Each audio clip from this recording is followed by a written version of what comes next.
Good morning, Morai Rabotai, Bruchim Abayim. We are continuing on Masechet Succah, and we are 15 lines up from the bottom of the Amud. Today's Amud is being learned as a zchut for Rufah Shel Ma'av, Rachel Simcha Bat Nahid, Nisim ben Miriam, and the girl in our community that needs lots of Rachamei Shamayim, Esther Bracha Bat Chayam, should have full recovery of Hashem, Bezat Hashem, Amen. This week's learning of the community has been dedicated graciously by the Shea family, Kohen family, Dayan family. Should be an ultimate zchut for all of their mishpachot, Bezat Hashem, Amen. So we have 15 lines up from the bottom of the Amud. Amar, Rab Chisda, Amar, Abimi. Again, we started yesterday the Gemarot that discuss the halachot of Sukkah. The halachot dofan, rather. In other words, we spend a lot of mishnayot discussing the halachot of what is a schach kasher, what's not a schach kasher. Now we started discussing dofan, and the Gemara is going to continue on that with a level of added chidush.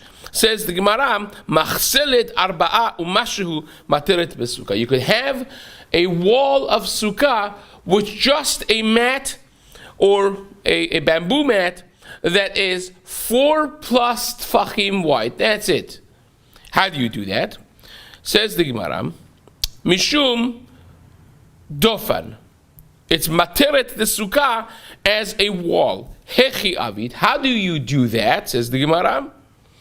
Talile beemtza pachot mishlosha lemata upachot mishlosha lemala. You take a minimum measurement of height of sukkah is 10 tfachim high. So imagine if you have a sukkah that is only 10 tfachim high. So you take the 4+ tfachim of wall and you put it exactly in the middle, in a way that the upper edge of it is less than 3 tfachim from the ceiling, and the bottom edge of it is less than 3 tfachim to the ground, and you have a lavud in the bottom, lavud on the top, and every lavud is considered closed up. So the halacha views this as a fully 10 tfachim wall, even though that in reality, if you measure it, it's only 4+ tfachim. V'chol pachot mishlosha kelavud dami. Any space less than 3 is considered attached, is considered closed up, is lavud, and therefore you're good to go. So Mara says, Pshita. What? You're teaching me lavud? You know how many times from the beginning of the Masechta we have discussed lavud already? You don't have short time memory loss. So what is exactly the point of the Gemara? Says the Gemara, Mahu de tema chad lavud amrinan, tere lavud lo amrinan. There's going to be a discussion in the Gemara.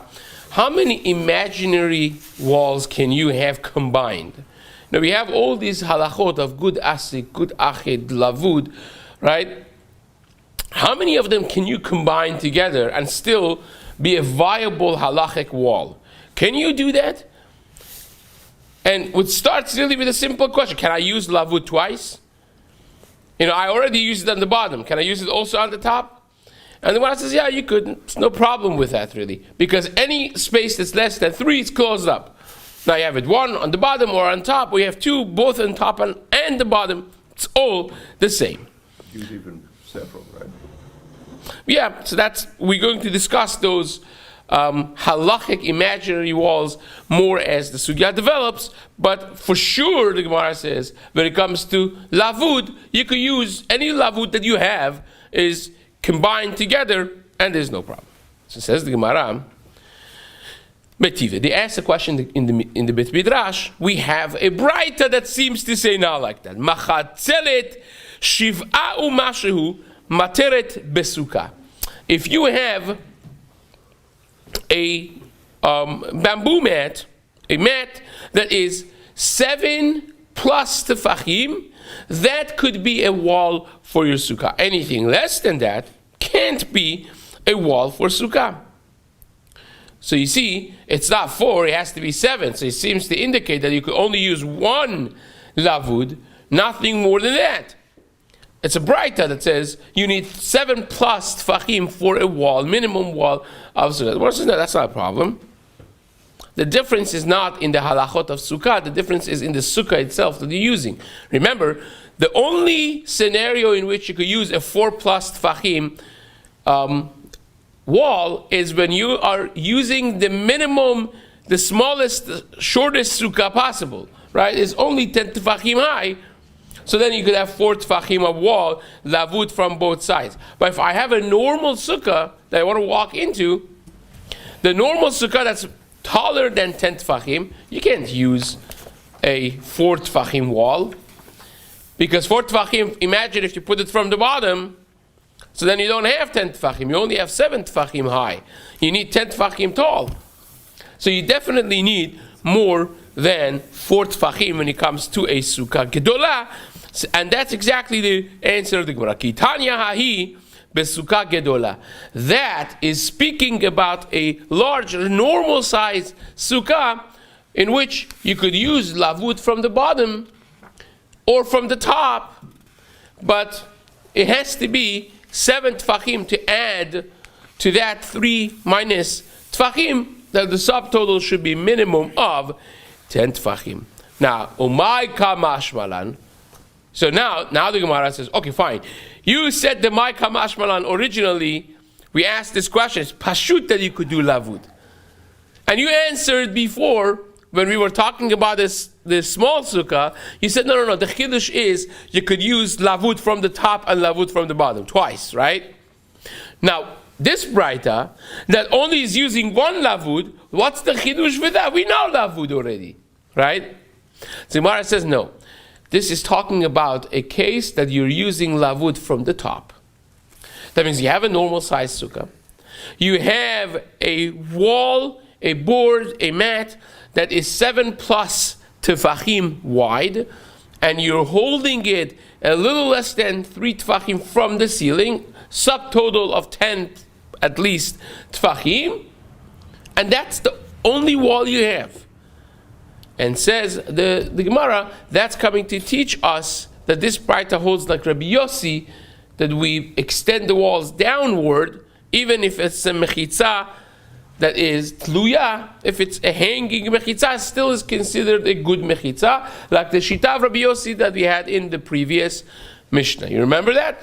So we're using the mechitza tluya plus lavud, right? We're using mechitza tluya plus lavud, and it's good. That's the chidush of this braita. Says the Gemara, umay kamashmalan de meshalshelin defanot milemala lemata, that you could extend the walls from top to bottom, essentially speaking about a mechitza tluya, a hanging mechitza, a hovering mechitza. Fine. So says the Gemara, Amar Rav Ami, pas arba'u mashehu matir besukkah. Now, pas is a pole, a beam, right? Standing vertically.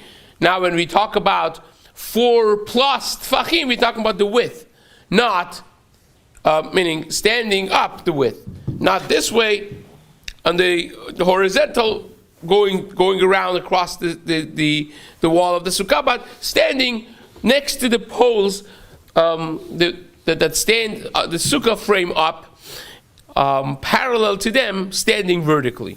So it says Rav Ami, if you have a post like that is 4 plus tfachim, matir besukkah mishum dofan, you could be matir de sukkah because that's considered the dofan.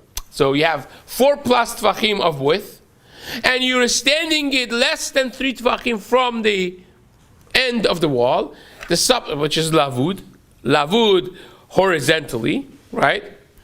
And that would be, meaning this way, well, whatever you call it, you can call it vertically, right? Is next to the post of the end of the wall, and altogether it will be a wall of 7 tefachim. So says the Gemara, V'chol pachot mishlosha samuch ledofan ke lavud dami. That's also considered lavud. So of course, the Gemara asks the obvious question again, my kamashmalan. When you seem to say that lavud is some big chidush, we know lavud. So what's the chidush of Rab Ami? Ha kamashmalan. We all remember the Gemara in Daf Yud Gimal, and earlier on that we had the discussion of Bet Hillel and Bet Shammai. What exactly is the minimum size of sukkah? You remember that? Rabbi Yehuda, 4 amot by 4 amot. Right, Bet Hillel and Bet Shammai, 6 or 7 tfachim. So it says, Rab Ami is paskening here the minimum size of sukkah that we never clearly necessarily did. So here it is that the shiur of Masechet Succah Ketana is Shiva. The minimum measurement of the space inside the sukkah has to be 7 tfachim by 7 tfachim. So you're completing the wall by putting a pas arba'ah less than 3 tfachim from the end of the wall. The subtotal of your wall is 7 tfachim wide. Fine. Now the Mishnah, top of Yud Zayin Amud Aleph, is going to discuss another few halachot about the walls of sukkah. And this is something that we have referred to probably 10 times in the past few dapim. So we've been mentioning Daf Yud Zayin, Daf Yud Zayin, Daf Yud Zayin. This is the Gemara of Sukkah, Daf Yud Zayin fame. Says the Mishnah, Hirchik et hasichuch min defanot shlosha tfachim psula. If your schach is away from your wall, across the whole sukkah, which would mean that you have an open air space across the entire length or width of your sukkah, and it's 3 tfachim wide across the whole thing, psula, your sukkah is pasul. That's halacha number 1. Bayit shenifchat v'sichech al gabav. If you have a house and you're renovating to put some skylight or something, so you have destroyed the middle part of your roof, of your ceiling, but the corners are still there. So the sides of the ceiling are still there, but the middle of the room, there's a space that's open, and you want to put schach on it. Is it kasher or not? Says the Mishnah, Im yesh min hakotel lesichuch 4 amot psula. If from the corner of the wall to where the schach starts, there is area of ceiling, remnants of the ceiling that is 4 amot, about 6 feet, then it's pasul. If it's less than that, it will be kasher. Now we're familiarized with this concept. The Gemara is going to discuss it at length. But that is the halacha of the second element that the Mishnah mentions. Ve'chen, the third one is chaser shehi mukefet achsadra. If you have a courtyard and there is a balcony or an awning that goes around the whole chaser, and you want to put the beams of schach from one end of the balcony to the other end, and now the balcony is holding up the schach, and the entire area beneath it would be the sukkah. So you have, the problem is that you have the walls, and then you have the balcony, which is schach pasul, and then you have the schach in the middle, right? So where are your walls? My walls are here, but there's a schach pasul. The whole balcony is a schach pasul that is holding the sukkah away from the walls. So says the Mishnah, the same halacha applies to that. If you have 4 amot of a balcony, the awning, the balcony, whatever it is that's schach pasul, if it's 4 amot, then your whole sukkah is pasul, because you don't have walls. That differentiates between your walls and separates between your walls and your sukkah. So then your sukkah in the middle is a hovering schach, doesn't have walls. So therefore it will be pasul. But if it's less than that, if the balcony, the awning is not wide 4 amot, is less than 4 amot, kasher. Because, again, we assume that now the walls of the courtyard are considered somehow the walls of your sukkah as well. Right? So says, now the Gemara. One last thing in the Mishnah. Sukkah gedola sheikufua bedavar she'en mesachim bo. Same thing is in the sukkah. You build the structure of a sukkah. It's not a courtyard. It's not a house that the ceiling crashed down. You mamash built a sukkah. L'shem yichud kucha b'richu of sukkah. But then you didn't have enough schach. You realized you built too big of a sukkah, right?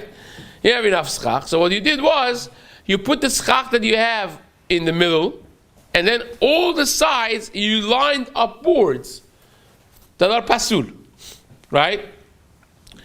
So it says you put 8x4s. Look at the whole thing. You put the schach pasul there. Is that kasher? So it says the Mishnah. All around it, you put something that's pasul for schach. Im yesh tachtav 4 amot pesula. If the width of schach pasul, that's on the side that divides now between the wall and the schach kasher, is 4 amot, then the whole sukkah is pasul. If it's less than 4 amot, the whole sukkah is kasher. Now, so this 3 last cases are, of course, all signaling the concept that we have learned of Tofan Akuma, that the Halacha Moshe Misinai of Mechitzot, we learned before, right? You remember we learned that Shiurin Chatzitzin Umechitzin Halacha Moshe Misinai, and the Gemara said, what's Halacha Moshe Misinai about Mechitza? And the Gemara said, Dofar Akuma is one thing that we learn, Halacha Moshe Misinai, in the halachot of Mechitza. Then the halacha allows us to imagine a 90-degree schach that's attached to the wall.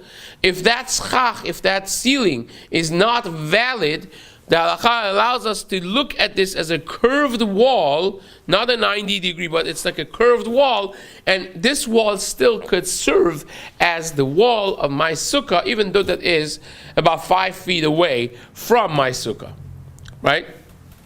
You can't, of course, sleep or eat underneath it, but it's considered a kosher wall. Now my sukkah has a wall. So why do you need 3 different scenarios in the Mishnah to tell me the same halacha? You essentially say, well, if the ceiling in the middle of your room came down and you have less than this, then you say, well, if achsadra is, the balcony is less than 4 amot, and then it says Sukkah gedola, you put schach pasul. So you told me already. Why do you need 3 different scenarios in the Mishnah to tell me one halacha? So the Gemara asks this question. Kol hani lamari. So many cases for what? One halacha, you need so many cases? Why do you have it? Says the Gemara, no. Sricha. Every single one of them is mentioned very methodically for a purpose. So says the Gemara, you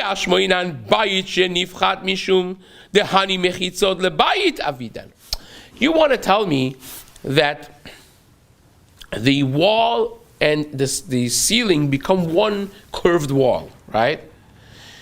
So I could understand that when the wall was created, was built originally to serve this space inside and to be one with the ceiling, one unit, okay, I could understand that we could imagine that is a curved wall, goes together to serve this room in the middle because it was built for this room. But Achsadra, the courtyard, the walls around the courtyards happen to be the walls around the courtyard. They're built not for the courtyard, they're built for the house that's inside, right? It's the outer wall of a house that now is basically walling around the courtyard, different houses. So that is not built for the outside area. I would have said maybe it's never going to be serving a dofan akuma with the ceiling of achsadra. It's completely 2 different units. It's not considered one. So maybe the halacha would not allow these to be considered a one curved unit when they are built for completely different domains. So says the Gemara, Avar Chatzer Hamuchkefet Achsadra. the mechitzot lav la'achsadra avidi, that the walls are not made for the courtyard, not for the achsadra. Ema lo, I would have said no. Therefore, the Mishnah has to bring the second case of the achsadra to prove that case. And if you would only tell me the two initial cases of the house, the room with the ceiling that came down, and the walls of the balcony achsadra around the courtyard, and you wouldn't tell me the third case, mishum de schachan schach kasheri, aval sukkah gedola sheikufua bedavar she'en mesachechim bo, the schachah schach pasuli ema lo sricha. The third case is that I crafted a sukkah, and I'm dropping schach on it. And then what do I bring? I bring metal scraps put on top. That's not a ceiling. Over there, in the two initial cases, I have a schach. I have a ceiling. Over here, I built a sukkah. I need a schach. And then I drop something pasul on it. That's like, going down. And maybe that's not considered. I says, no. Dofar hakuma could be anything. Dofar hakuma, as long as you have it covered, could be anything. Could be a ceiling, could be a balcony, could be metal scraps, could be anything. And that will be still fine. Says the Gemara, Amar Rabba Ashkechinu leRabanan debe Rav. I found, says Rabba, the Chachamim of the Bet Midrash of Rav, the Yatvi v'Ka'amri, that they were sitting and discussing areas of halacha in schach of sukkah that would invalidate the sukkah. They're discussing different halachot. And they said, the first one, we have discussed this before, but this is where it is. Avir posel bishlosha schach pasul posel be'arba'a. The Bet Midrash of Rav were discussing that if you have an open area across the entire length or width of sukkah, which is 3 tfachim, and it's just not lavud. It would be a little bit less, it would be lavud. So as long as it's not lavud, you have an open area that goes across the length or the width of your sukkah, the entire sukkah is pasul. You could have an amazing, massive, nice sukkah with schach, madrin mina madrin. You have one area that's open that divides between the schach and the wall that you need, and it's just 3 tfachim wide across the whole thing. The whole sukkah is pasul.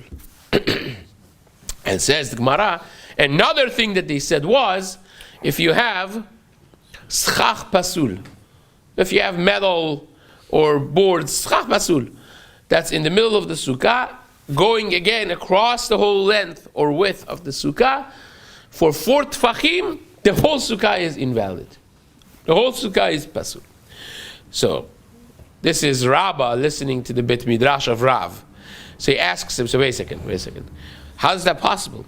I told him, Ana avir de posel bishlosha minalechu. I told him, Amina lehu ana, avir de posel bishlosha minalechu. How do you know? Where do you get this halacha from, that if you have 3 across the whole thing is pasul? They said, what do you mean? From the Mishnah in Masechet Succah, Daf Yud Zayin Amud Aleph. That's where we learned it from. Ditnan. Hirchik et hasichuch min hadefanot shlosha tfachim psula. It's a Mishnah. How can you not understand the Mishnah? Right? This is the first line of our Mishnah. Hirchik et hasichuch min hadefanot shlosha tfachim psula. Why is it pasul? Because when you have avir that goes across the whole thing, it separates between the wall and the rest of the sukkah. And if you need this wall as one of your 3 walls, then you don't have 3 walls and your sukkah is pasul. Says the Gemara, Schach pasul nami lo lifsil ela ba'arba. I told them, says Rabbah, if you want to say this, then a schach pasul should also be only effective when you have 4 amot, not 4 tfachim, but 4 amot, be'arba amot, because the same Mishnah that you're quoting to me Says this is a debate between Rabbah and the Talmidei Chachamim in Rav's Bet Midrash. Says the same Mishnah that you quote to me says that Schach Pasul is 4 amot. So where do you get the 4 tfachim from? Ditnan, Bayit shenifchat v'sichech al gabav. Second scenario in our Mishnah, that if your schach comes down and you put a schach on top of your ceiling came down and you put schach on top of it, if the wall between the schach and the ceiling between the schach and the wall is 4 amot, that's when it's pasul. So where do you get the 4 tfachim from then? Im yesh ben asichuch lekotel dalet amot psula ve'amru li. So this is his kasha to the Bet Midrash of Rav, and they told me, Bar mineh dahi, the Rav Shmuel damri tarvayu mishum dofan akuma. Says the Gemara, listen well, Rabotai. Says that is not a problem with the ceiling. It's a problem with a dofan akuma. There's a halacha that we learned that dofan akuma exists. So it's not even considered part of my ceiling anymore. If I have schach pasul next to the wall, it could extend all the way for 4 amot, up to 4 amot, velo ad bichlal, because we see the wall curving. So it ends up that piece of schach pasul is not really part of my schach. It's a wall. That's why it's extended. It could extend up until 4 amot. But in the middle, if you have in the middle schach pasul, that's no longer 4 amot. Because now you're talking about schach pasul. We in the Bet Midrash, Chacham Rabbah, we are sitting here discussing schach pasul, not dofan akuma. Don't mix them up. They're completely 2 different things. Schach pasul, if you have air, 3. If you have schach pasul, 4 tfachim. The whole sukkah is invalid. Says the Gemara. Ve'amina lehu. I shot back at them, says Rabbah. מה אילו יקסכך פסול פחות מ4 ואוויר פחות מ3? מהי? כשרה. Says, listen to what you're saying. It sounds so strange because, according to you, says Rabbah, if I have less than 3 tfachim of air going across, and right next to it I have less than 4 tfachim of schach pasul, metal, going across, is kasher or pasul? You're good. You're good to go, right? Now I take more schach pasul. Let's imagine my schach pasul is metal, right? Pieces of metal. So I take more metal and fill in the area of the air that was 3 tfachim going across. Now what is it? Now it's bad all of a sudden. Says Rabbah, what sense does that make? Avir is more kal than schach pasul, because avir, or more chamur, however you want to say it, right? Avir with 3 is pasul. The metal is 4. So this is more kal, and now I do something that is more kal in something that's more chamur, and all of a sudden it becomes pasul, right? The avir, who is more chamur, even with 3, it makes it pasul. Now I read, and it's kasher still, because less than 3, right? And now I filled it in with schach pasul, which takes more to invalid the sukkah, and all of a sudden you're telling me that my sukkah is invalid. It makes no sense what you're saying. So what they answered right away to him is gold. They said, wait a second, I could turn this question on your face as well. Because according to you, that you say it should be 4 amot, because his problem is he says it should be 4 amot. So okay, so let's say 4 amot. If I have less than 4 amot of schach pasul, and next to it I have less than 3 tfachim of air, according to you, Mr. Rabbah, is it kasher or pasul? Kasher. Less than 4 amot of schach pasul, right next to it less than 3 tfachim of air. According to you, what happens if I fill in the air with schach pasul? You also would agree that the whole thing is pasul. So don't mix and match. That question is an invalid question because each one of them has their own halachot, which this brings us to the next discussion in the Gemara, which Bezat Hashem we will discuss in the next shiur. Hazak Baruch. No, in the shul, Beis Yehuda.